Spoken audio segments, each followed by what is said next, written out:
जी वर्णन करते हैं कि पहले लिंगों के क्रम का श्रवण करना चाहिए। प्रथम लिंग क्या है? सूक्ष्म प्रणव रूपम ही सूक्ष्म रूपम तु निष्कलम स्थूल लिंगम ही सकलम तत्पंचाक्षर मुच्यते। सूत जी कह रहे हैं प्रणव अर्थात ओंकार, जिसको कहा एक ओंकार, वह एक ओंकार प्रणव, वह प्रथम सूक्ष्म लिंग है। वो ओंकार भी शिवलिंग ही है।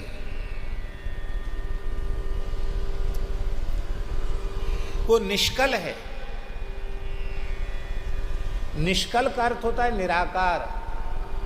यह प्रणव ओंकार, एक ओंकार प्रणव निष्कल अर्थात निराकार लिंग है।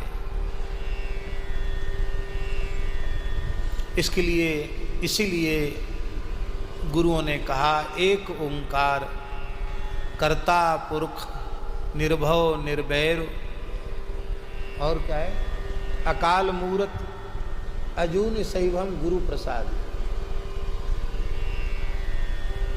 एक ओंकार यह भी शिवलिंग ही है। और दूसरा शिवलिंग है पंचाक्षर। इन दोनों लिंगों की प्रतिष्ठा अंतःकरण में होती है। प्रणव लिंग की प्रतिष्ठा भी भीतर है, और पंचाक्षर जिसमें नमः पद आरंभ में है और शिव शब्द से चतुर्थी का एक वचन है, वह पंचाक्षर महामंत्र, वह भी हृदय में प्रतिष्ठित शिवलिंग ही है। प्रणव लिंग, पंचाक्षर लिंग, ये दो लिंग हैं। स्थूल लिंग है पंचाक्षर, और इन दोनों लिंगों का पूजन, ओंकार और प्रणव पंचाक्षर, इनका पूजन ही तप है। और ये दोनों लिंग स्वयं प्रकट रूप में विराजते हैं, उन्हें स्वयंभू लिंग कहते हैं। दूसरा विंदु लिंग है, तीसरा प्रतिष्ठित लिंग है, चौथा चरलिंग है, और पांचवा गुरुलिंग है। पांचवा गुरुलिंग है। गुरुलिंग का अर्थ होता है कि गुरुदेव भी साक्षात महादेव का स्वरूप ही हैं। कोई शिवलिंग उपलब्ध न हो तो गुरु रूप में ही शिव जी का पूजन किया जा सकता है। इसलिए गोस्वामी तुलसीदास जी ने रामचरितमानस के मंगलाचरण में कहा, वंदे बोधमयम नित्यम गुरुम शंकर रूपिणम यमाश्रितो ही वक्रोपी चंद्र सर्वत्र वंद्यते। गुरुम शंकर रूपिणम। गुरुलिंग, गुरुदेव साक्षात शिव रूप हैं। यो गुरु स शिव प्रोक्ता। जो गुरु हैं वह शिव हैं, और जो शिव हैं वह गुरु हैं। शिव और गुरु में भेद नहीं है।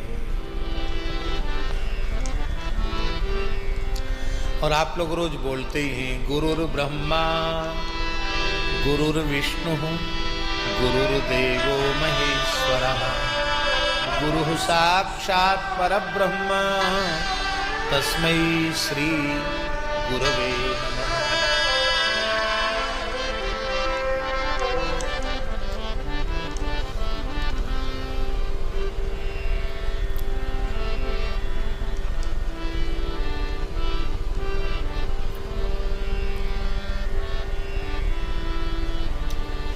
भूमि को भेद करके भगवान शिव प्रकट होते हैं, वो नादलिंग है।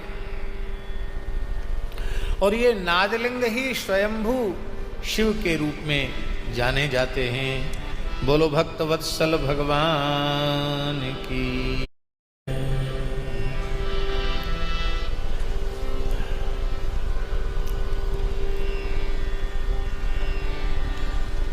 केवल ओंकार को चंदन से लिख करके यंत्र में और शिवजी का पूजन किया जा सकता है। बहुत ध्यान से सुने, बड़ी महत्वपूर्ण बातें। केवल चंदन से पंचाक्षर मंत्र को लेकर के भी शिवलिंग के रूप में पूजन किया जा सकता है। और फिर अग्नि में, सूर्य में, चंद्र में, पृथ्वी में, जल में आकाश में सर्वत्र शिव का स्मरण करके कहीं भी शिव जी का ध्यान, पूजन, स्मरण, वंदन किया जा सकता है। देवताओं ने, ऋषियों ने आत्मसिद्धि के लिए जो कठोर तपस्या करके शिवलिंग प्रतिष्ठित किए हैं, उन्हें पौरुष लिंग कहा गया। उसकी भी बहुत बड़ी महिमा है। और राजाओं ने अथवा जो सामर्थ्यवान लोग हैं, शिल्पियों को बुला करके शिवलिंग की स्थापना की है। वे प्राकृत लिंग कहे जाते हैं। वह प्राकृत लिंग भी भोग ऐश्वर्य दोनों को देने वाले हैं।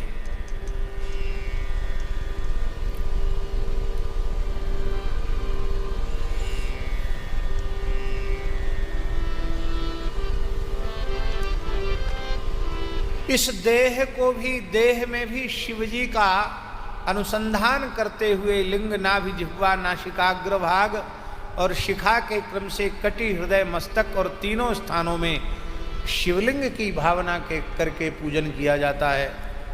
उसको भी ये कहते हैं, उसे आध्यात्मिक लिंग कहा जाता है। चरलिंग जो हैं, उनमें सबसे प्रथम है रसलिंग। रसलिंग का अर्थ होता है पारे के बनाए हुए शिवलिंग। पारद लिंग, पारद लिंग को ही रसलिंग कहा गया। पारा भगवान शंकर का शुक्र है, तेज है। उसको एक पद्धति से बांधा जाता है, फिर उससे शिवलिंग का निर्माण किया जाता है। पर वर्तमान समय में जो रसलिंग, पारद लिंगों का निर्माण हो रहा है और बाजार में, दुकानों पर बिक रहे हैं, ये शास्त्रीय मर्यादा नहीं है।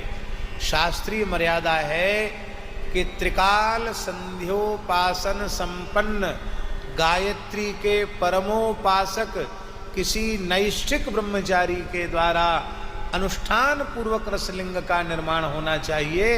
उसमें इतर किसी का स्पर्श नहीं होना चाहिए। फिर उसकी प्रतिष्ठा होकर के पूजन किया जाना चाहिए।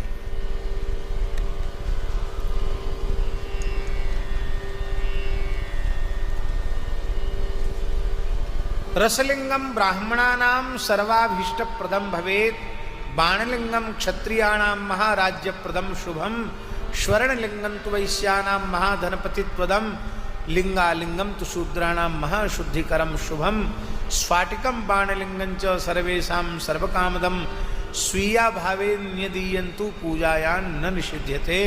इस प्रकार से अलग अलग लोगों की पात्रता के अनुसार अलग अलग शिवलिंगों के पूजन का विधान किया गया।